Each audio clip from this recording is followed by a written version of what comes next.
बिस्मिल्लाहिर्रहमानिर्रहीम। फरमाया मशवरा करने की अहमियत। कुरान की आयत है फ़अफ़ु अन्हुम वस्तग़फ़िर लहुम वशाविरहुम फ़िल अम्र फ़इज़ा अज़म्त फ़तवक्कल अलल्लाह इन्नल्लाह युहिब्बुल मुतवक्किलीन। बुज़ुर्गान मोहतरम व बिरादरान अज़ीज़, हर इंसान को अपनी ज़िंदगी में ऐसे मरहले पेश आते हैं जिनमें इसको ये कशमकश होती है कि ये काम करूं या ना करूं, या इसके सामने कई रास्ते होते हैं। अब इसको ये कशमकश होती है कि कौन सा रास्ता इख्तियार करूं। हज़ूर पाक सल्लल्लाहु अलैहि वसल्लम ने ऐसे मौक़े के लिए वो दो कामों की हिदायत दी है। एक इस्तिखारा करना, दूसरा मशवरा करना। इस्तिखारे का बयान पहले गुज़र चुका है। दूसरी चीज़ जिसका इस हदीस में बयान है वो है मशवरा। ये मशवरा भी दीन का एक अजीम बाब है। अल्लाह ताला ने मुसलमानों की खसूसियत बयान करते हुए फरमाया व अम्रुहुम शूरा बैनहुम, यानी इनके मामलात आपस में मशवरे के ज़रिए तय किए जाते हैं। जो आयत मैंने तिलावत की है इसमें ख़ुद हज़ूर पाक सल्लल्लाहु अलैहि वसल्लम को अल्लाह ताला ने ये हुक्म देते हुए फरमाया वशाविरहुम फ़िल अम्र, यानी आप सहाबा किराम से अपने मामलात में मशवरा किया करें। लिहाजा जब नबी करीम सल्लल्लाहु अलैहि वसल्लम को मशवरा करने का हुक्म दिया जा रहा है तो हम जैसे लोग तो बतरीक़ ऊला मशवरा के मोहताज हैं। लेकिन इस मशवरा के सिलसिले में चंद बातें समझ लेनी ज़रूरी है। पहली बात यह है कि मशवरा हमेशा ऐसे शख्स से करना चाहिए जिसको इस मुताल्लिका मामला में पूरी बसीरत हासिल हो। जब ऐसे शख्स के पास जाकर मशवरा करेंगे तो अल्लाह ताला इसमें बरकत अता फरमाएंगे। लेकिन अगर हमने ऐसे शख्स से मशवरा किया जिसको इस मामले में कोई इल्म और कोई बसीरत हासिल नहीं है, पहले तो वो शख्स मशवरा ही किया देगा, और अगर मशवरा देगा तो इस मशवरे से फ़ायदा किया होगा। लिहाजा जिस शख्स से हम मशवरा लेने जा रहे हैं इसके बारे में पहले अच्छी तरह मालूम कर लें कि वो मशवरा का अहल भी है या नहीं। अगर वो अहल हो तो इससे मशवरा लें, अगर अहल ना हो तो इससे मशवरा लेने से कुछ हासिल नहीं। इस्लाम के निज़ाम हुकूमत की शुराइयत में और मौजूदा दौर की जमहूरियत में यही बड़ा फ़र्क है। जमहूरियत का जो निज़ाम इस वक्त पूरी दुनिया में छा गया है, इस निज़ाम जमहूरियत में ये नहीं देखा जाता कि जिससे मशवरा लिया जा रहा है वो वाक़यातन मशवरा देने का अहल भी है या नहीं, इसको इस मामले में बसीरत भी हासिल है या नहीं। दुनिया भर के अहम मामलात में मशवरा करने के लिए बालिग़ राय दही की बुनियाद पर एक जमात का इंतखाब कर लिया।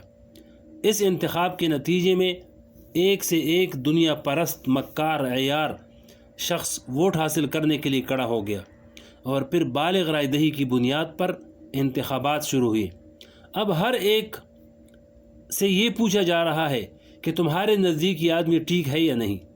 फिर इंतखाबात भी सियासी जमातों की बुनियादों पर होने वाले, जिसमें पार्टी की मंशूरों की बुनियाद पर वोट दिए जाते हैं, जिसका मतलब ये है कि जो शख्स देहात का रहने वाला काश्तकार है और किसान है, जो बेचारा गैर तालीम याफ्ता है, वो वोट देने से पहले तमाम पार्टियों के मंशूरों का मुताला करे और फिर ये फ़ैसला करे कि कौन सी पार्टी मुल्क के हक़ में मुफीद है, और फिर इस पार्टी के नामज़द शख्स को वोट दे।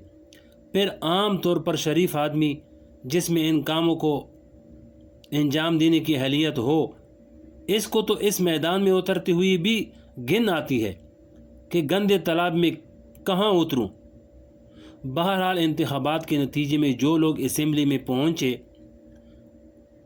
नाअहल होने के बावजूद पूरी कौम के मामलात में मशवरा देते हैं और पूरी कौम इनके मशवरों पर अमल करने की पाबंद है। लिहाजा मौजूदा जमहूरियत के निज़ाम में अहलियत का कोई मेयार नहीं, न वोट देने वाले में अहलियत का कोई मेयार है और न मुंतखब होने वाले में अहलियत का कोई मेयार है।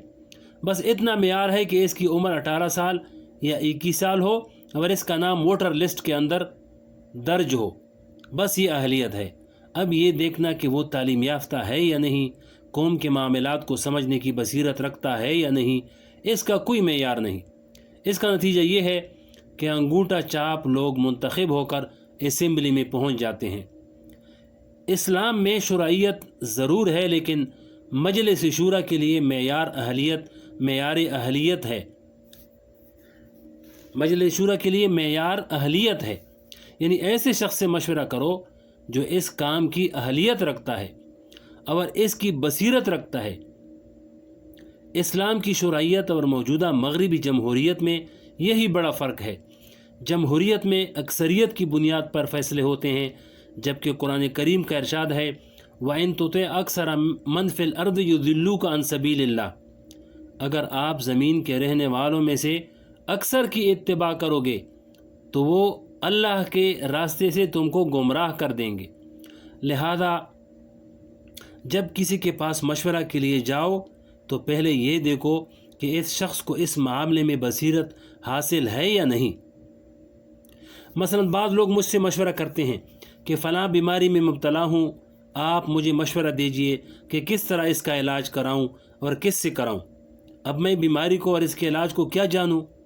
بھائی کسی طبیب اور ڈاکٹر کے پاس جاؤ، اگر اس بارے میں مجھ سے مشورہ کرو گے تو اس سے کیا حاصل ہوگا؟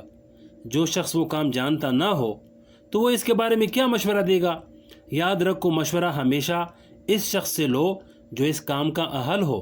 میرے پاس روزانہ بے شمار لوگوں کے خطوط اور فون آتے ہیں کہ ہم نے یہ خواب دیکھا ہے، آپ اس کا تعبیر بتائیں۔